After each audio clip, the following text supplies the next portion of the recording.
ადამიანის უფლებათა შემაშფოთებელი მდგომარეობის გამო ეუთომ საქართველოზე მოსკოვის მექანიზმი აამოქმედა. ორგანიზაციის წევრი 24 სახელმწიფო ითხოვს საქართველოში საგანგებო საექსპერტო მისია გამოიგზავნოს.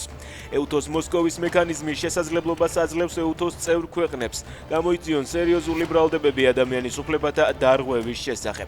ქვეყნის ოფიციალური ნებართვის მიუხედავად. საქართველო, რომელიც ადრე იყენებდა მექანიზმს რუსეთის წინააღმდეგ, ახლა თავად იმყოფება იმ ქვეყნების სიაში, რომლებსაც აკვირდებიან. დაიცავი განათლება ოცნების გადაწყვეტილებას თბილისის სახელმწიფო და ტექნიკური უნივერსიტეტები გააერთიანონ საზოგადოების უკმაყოფილება და აკადემიური სფეროს წარმომადგენლების კრიტიკა მოჰყვა. მოქალაქეები თბილისის სახელმწიფო უნივერსიტეტის ეზოში შეიკრიბნენ. ექსპერტები ვარაუდობენ, რომ ოცნება ასლოვანი საგანმანათლებლო დაწესებულებების პოლიტიკური ნიშნით გაუქმებას გიყვავს.